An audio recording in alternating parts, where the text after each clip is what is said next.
Tim, it's been a really good couple of seasons for Tottenham. They've mounted serious league title challenges. If they want to kick on, if they want to get their hands on the Premier League trophy or on the Champions League trophy, as Mauricio Pochettino has said they do, how long have they got under the current model of spending money on transfer fees and wages with the squad they have? 1 or 2 seasons, in my opinion. Probably this season. It's going to be very difficult for them to keep hold of their players. You know, the money, what's going to get thrown at them. Not only the money, but obviously the teams what might show interest in their players as well. For instance, Kyle Walker leaves for more money than what he's on at Tottenham, but also he goes to a club where he thinks he's possibly going to win something. He will. He's got a much better chance. So that will happen to the rest of the guys. You know, they'll come in. You know, Daniel Levy's got a very tough job in his hands to try and either increase the wages to try and keep them happy, or if they look like they're going to win something this year, it might keep the boys there for another year or two. But it's going to be very, very difficult for them to keep. I'll tell you what, Tim, you say that, and Kyle Walker's a perfect example, because he's gone and he's probably tripled his money. He's gone to a team that are flying at the moment. We know that City started really well last season as well for the first 10 games, but he's playing in a team where the Tottenham players who ain't won anything are looking across and they're seeing him kicking on.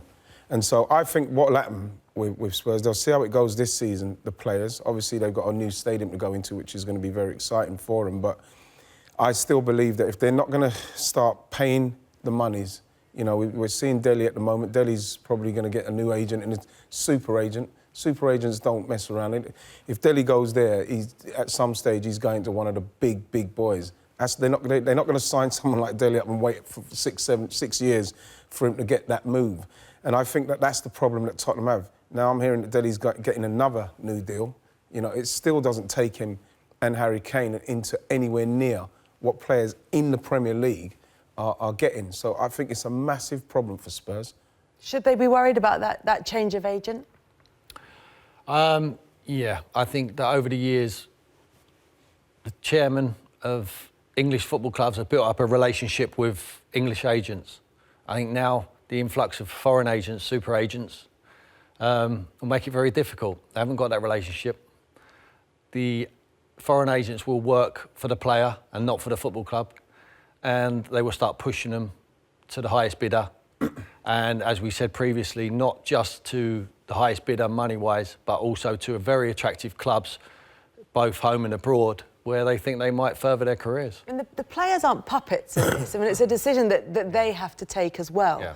But presumably with the advice from all sides. Well, let's take Harry Kane, for instance. I mean, there's only so much loyalty someone can show, and you're quite right, Tottenham have been a great club for Harry, and Harry's been paying back in tenfold, really. I mean, he's been outstanding for the last couple of seasons. Yeah. He's from a stone's throw away from the ground. You know, the kid loves the club, but only lasts a certain amount of time. In the end, when he starts seeing the pound signs and he starts seeing Real Madrid or Barcelona or dare I say it, Man United, then your head gets turned.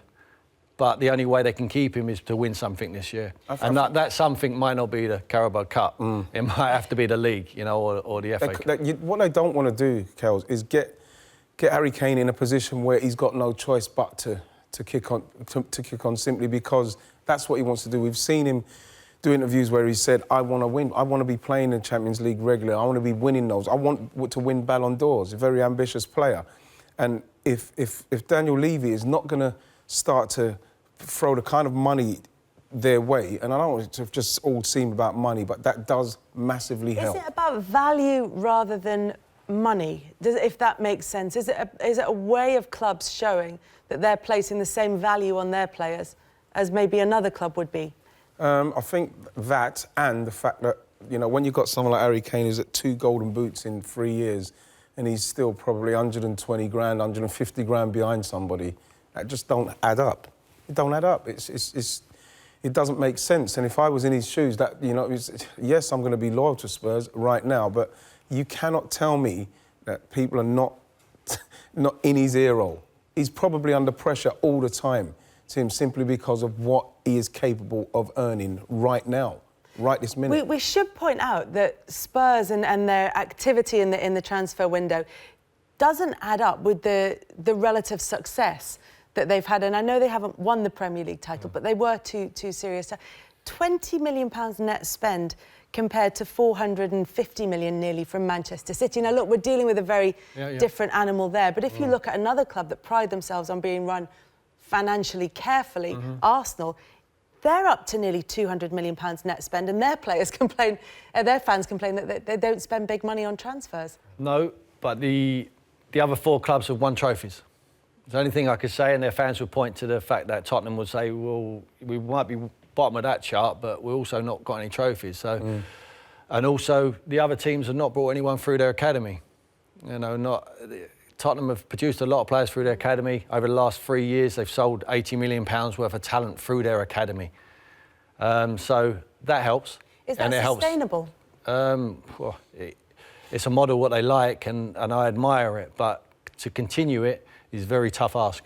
Yeah. Can you keep developing talent in that way? You can if you're going to give them the opportunity to play, and they've got a manager in Mauricio Pochettino who wants to give the youth a go, you know, but he's obviously seen them dress rehearse prior to him coming in, so he knows that they were capable.